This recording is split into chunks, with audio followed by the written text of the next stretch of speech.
ഭാഗം 35. അച്ഛനത് ഏകദേശം ഉറപ്പിച്ചതുപോലെയാ കേട്ടോ. എനിക്ക് ആലോചിച്ചിട്ട് ഒരു സമാധാനവുമില്ല. നീ വിഷമിക്കാതിരിക്കൂ. ഇപ്പോൾ നമുക്ക് ചെറിയൊരു മോറൽ സപ്പോർട്ടിന് നിന്റെ ചേച്ചിയുണ്ട്. എനിക്ക് വലിയൊരു ആശ്വാസമാണത്. കുടുംബത്തിലുള്ള ഒരാളെങ്കിലും എന്നെ മനസ്സിലാക്കിയത് എനിക്ക് വല്ലാത്തൊരു സമാധാനമാണ്. നീ പേടിക്കണ്ട, ഞാൻ ഒപ്പമുണ്ട്. ഞാൻ ചില കാര്യങ്ങളൊക്കെ തീരുമാനിച്ചിട്ടുമുണ്ട്. എന്ത് കാര്യങ്ങളാ? ഇപ്പോൾ എല്ലാവരും മുമ്മാറത്തിരുന്ന് സംസാരിക്കുക. പെട്ടെന്ന് ഇങ്ങോട്ട് വരില്ല. പെട്ടെന്ന് അനുവേട്ടൻ പറഞ്ഞാൽ എനിക്കും സമാധാനമാകും. ദീപ്തിയോട് പറഞ്ഞ കാര്യങ്ങളെല്ലാം അതേപോലെ തന്നെ അവൻ അവളോട് വിശദീകരിച്ചു. ഒരല്പം സമാധാനം അവൾക്ക് തോന്നിയിരുന്നു. എങ്ങനെയാ പക്ഷെ ഞാൻ വരുന്നത്? എന്നെ ഇവിടെ നിന്ന് പുറത്തിറക്കില്ലല്ലോ. അത് സാരമില്ല, ഒരു ദിവസം അല്പം ബുദ്ധിമുട്ടുകൾ നീ സഹിക്കണം. വെളുപ്പിനെ ഇറങ്ങി വന്നാൽ മതി. വെളുപ്പിനെയോ? അതെ, മറ്റേന്നാൾ വെളുപ്പിനെ നീ ഇറങ്ങി വരണം. ഒരു 5 മണിക്ക് വരണം. എനിക്ക് പരിചയമുള്ള ഒരാളുണ്ട്. അയാളുടെ കാറിൽ നമുക്ക് രജിസ്റ്റർ ഓഫീസിലെത്താം. പക്ഷേ 10 മണിക്കല്ലേ രജിസ്റ്റർ ഓഫീസ് ഉള്ളൂ.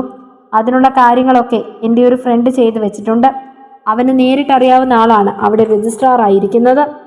1 മണിക്കൂർ കൊണ്ട് എല്ലാം ഓക്കെ ആകും. അതുകൊണ്ട് വലിയ ബുദ്ധിമുട്ടുകളൊന്നും വരില്ല. എങ്ങനെയാണെങ്കിലും 11 മണിയാകുമ്പോഴേക്കും നിന്നെ വീട്ടിൽ കൊണ്ടുവിടും. നിന്റെ പ്രൂഫ്സൊക്കെ എടുക്കണം. പക്ഷേ അതെങ്ങനെയാണ്? ഞാൻ എവിടെ പോയതാണെന്ന് ചോദിക്കില്ലേ? ചോദിക്കുകയാണെങ്കിൽ കാലത്തിൽ അമ്പലത്തിൽ പോയി എന്ന് പറഞ്ഞാൽ മതി. സമാധാനം കിട്ടാൻ വേണ്ടി അവിടെ പോയിരുന്നു എന്ന്. അപ്പോൾ മറ്റേന്നാൾ വെളുപ്പിനെ 5 മണി, മറക്കണ്ട. അവൻ്റെ വാക്കുകളിൽ അവൾക്ക് അല്പം സമാധാനം തോന്നിയിരുന്നു. തൻ്റെ ജീവിതത്തിൽ ഒരു നിർണായകമായ ദിവസമാണെന്നറിയാതെ അവൾ സമാധാനപൂർവ്വം നിദ്രയെ പുൽകി തുടങ്ങി. അന്ന് രാവിലെ അല്പം നേരത്തെ തന്നെ അവൾ ഉണർന്നിരുന്നു. ശേഷം അമ്മയുടെ അരികിലേക്ക് ചെന്നു. കുറേ ദിവസങ്ങളായി അമ്മയോട് സംസാരിക്കുന്നു പോലുമില്ല. മുഖം വീർപ്പിച്ചാണ് തന്നെ കാണുന്നത്. അരികിലേക്ക് ചെല്ലുമ്പോഴെല്ലാം മുഖം വീർപ്പിച്ചാണ് നിൽക്കുന്നത്. അരികിൽ ചെന്ന് അവൾ അമ്മയുടെ മുഖത്തേക്ക് നോക്കി. ഒന്നും പറയാതിരിക്കുകയാണ്. എനിക്ക് അമ്പലത്തിൽ പോകണം. ഇപ്പോഴെന്താ പെട്ടെന്നൊരു അമ്പലത്തിൽ പോക്ക്? അവൻ അവിടേക്ക് വരാമെന്ന് പറഞ്ഞിട്ടുണ്ടോ? അല്പം ദേഷ്യത്തോട് തന്നെയാണ് സുഭദ്ര ചോദിച്ചത്. മനസ്സിന് സമാധാനമില്ലെങ്കിൽ പിന്നെ ഈശ്വരന്മാരല്ലാതെ മറ്റാരും കൂട്ടിനുണ്ടാവില്ലല്ലോ. തൽക്കാലം നീ ഇവിടുന്ന് എങ്ങോട്ടും പോകുന്നില്ല. എന്തൊരു കഷ്ടമായത്! എന്നെ ഇവിടെ പൂട്ടിയിട്ടിരിക്കുകയാണോ? എങ്ങോട്ടും ഇറങ്ങില്ലെന്ന് പറയാൻ വേണ്ടി? നിന്നെ ഇവിടുന്ന് സ്വതന്ത്രമായി ഇറക്കി വിട്ടുകൊണ്ടിരുന്നതല്ലേ? അപ്പോഴല്ലേ മറ്റുള്ളവർക്ക് മാനക്കേടുണ്ടാക്കുന്ന കാര്യങ്ങളുമായിട്ട് നീ തിരിച്ചു വന്നത്? ഇനിയിപ്പോ പൂട്ടിയിട്ടതുപോലെ നിന്നാ മതി. എന്താ സംഭവിക്കുന്നത് എന്ന് നോക്കട്ടെ. അമ്മയെ, എനിക്ക് അമ്പലത്തിൽ പോകണം. എങ്ങും പോകണ്ടെന്ന് പറഞ്ഞില്ലേ? അവർ അത്രയും പറഞ്ഞ് അപ്പുറത്തേക്ക് പോയപ്പോൾ അവൾക്ക് വല്ലാത്ത സങ്കടം തോന്നിയിരുന്നു. സ്വന്തം വീട്ടിൽ പെട്ടെന്ന് തന്നെ ഒറ്റയ്ക്കാക്കപ്പെട്ടു പോയവൾ. എന്താണ് അതിന് മാത്രം താൻ ചെയ്ത കുറ്റം? ഒരുവനെ ഇഷ്ടപ്പെട്ടതോ? കുടുംബത്തിന് മോശമാകുന്ന ഒരു കാര്യങ്ങൾക്കും ഇന്ന് വരെ താൻ നിന്നിട്ടില്ല. ഇപ്പോഴും അവനൊപ്പം ഇറങ്ങിപ്പോകണമെന്ന് പോലും താൻ ചിന്തിക്കുന്നില്ല. എല്ലാവരുടെയും ഇഷ്ടത്തോടെയുള്ളൊരു വിവാഹം മാത്രമാണ് ഉള്ളിലുള്ളത്. പക്ഷെ തൻ്റെ ജീവിതം അപകടത്തിലേക്കാണ് പോകുന്നത് എന്ന് മനസ്സിലാക്കിയിട്ട് പോലും അച്ഛൻ കുടുംബത്തിനും നാട്ടുകാർക്കും വേണ്ടി തൻ്റെ ജീവിതം ത്യാഗം ചെയ്യാൻ പോകുന്നു. വിവേകിനെ വിശ്വാസം ഉണ്ടായിട്ടല്ല, കുടുംബത്തിന്റെ പേര് രക്ഷിക്കാനാണ് ഇപ്പോൾ ഈ വിവാഹത്തിന് വേണ്ടി അച്ഛൻ മുൻകൈ എടുക്കുന്നതെന്ന് അവൾക്കറിയാമായിരുന്നു. വിവേക് അത്ര നല്ലവനല്ലെന്ന് ഇത്രയും പറഞ്ഞതിൽ നിന്ന് അച്ഛന് നേരിയ സംശയം പോലും ഇല്ലെന്ന കാര്യത്തിൽ അവൾക്ക് അത്ഭുതം തോന്നിയിരുന്നു.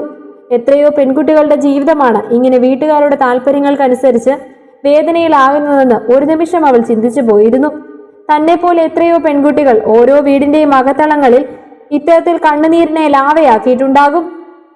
ഓരോ വട്ടവും ഓരോ പത്രത്തലക്കെട്ടിലെയോ വാർത്താ മാധ്യമങ്ങളിലെയോ അന്ത്യചർച്ചകളിൽ മാത്രമായി അവളുടെ ദുരവസ്ഥ ചർച്ച ചെയ്യപ്പെടും.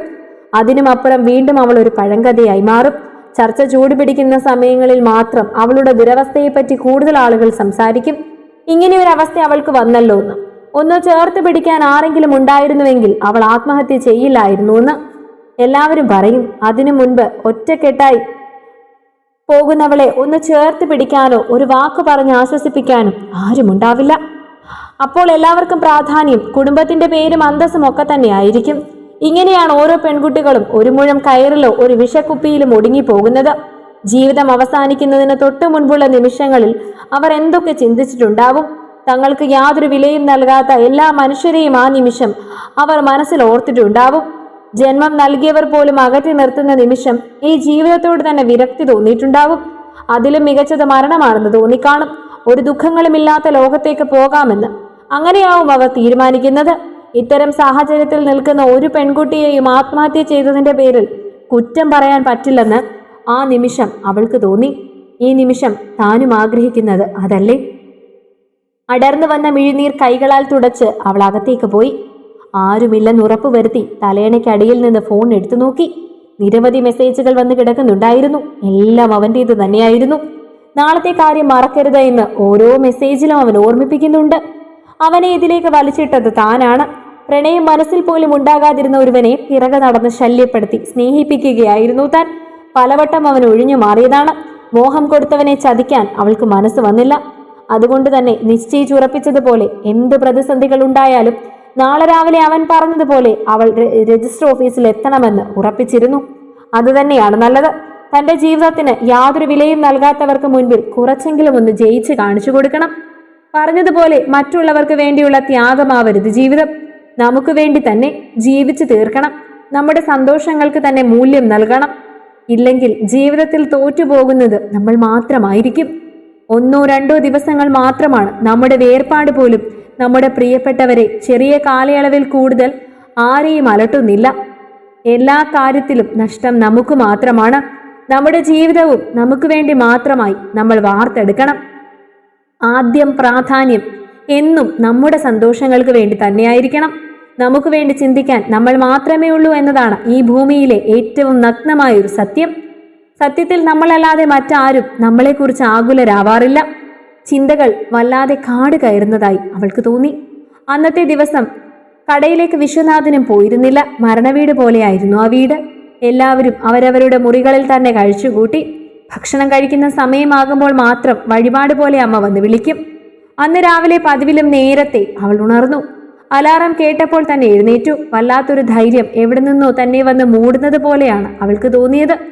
ഇവിടെ ജയിച്ചില്ലെങ്കിൽ ഇനി അങ്ങോട്ട് താൻ തോറ്റുപോകുമെന്ന് ആരൊക്കെയോ പറഞ്ഞു തരുന്നത് പോലെ. ശബ്ദമുണ്ടാക്കാതെ കുളിമുറിയിൽ പോയി കുളിച്ചു.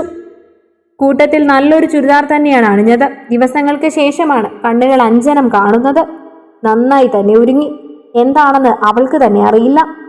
അവനെ കാണാൻ പോകുന്നത് കൊണ്ടാണോ മനസ്സിത്രയും തുടി കൊട്ടുന്നത് എന്ന് അവൾ ചിന്തിച്ചു. ഫോൺ എടുത്ത് വിളിക്കാൻ തുടങ്ങിയപ്പോൾ തന്നെ അവന്റെ ഫോണെത്തി. പെട്ടെന്ന് തന്നെ എടുത്തു. ശബ്ദം അടക്കി പിടിച്ചാണ് സംസാരിച്ചത്. എഴുന്നേറ്റോ? റെഡിയായി. നിനക്ക് പേടിയില്ലേ തന്നെ വരാൻ? ഉണ്ട്. പക്ഷേ നമ്മുടെ ജീവിതത്തിന് വേണ്ടി എത്ര വലിയ റിസ്ക് എടുക്കാനും എനിക്ക് കുഴപ്പമില്ല. അങ്ങനെ നീ തൽക്കാലം റിസ്ക് എടുക്കണ്ട. നിന്റെ വീടിനവിടുത്തെ ഒരു 10 അടി കഴിഞ്ഞാൽ ഒരു കലിങ്കില്ലേ, അവിടെ കിരൺ ഉണ്ടാവും വണ്ടിയുമായിട്ട്. നീ അവന്റെ വണ്ടിയിൽ കയറിയാൽ മതി. അവന് വണ്ടിയും കൊണ്ട് കവലയിലേക്ക് വരും. അപ്പോൾ ഞാൻ അവിടെ ഉണ്ടാകും.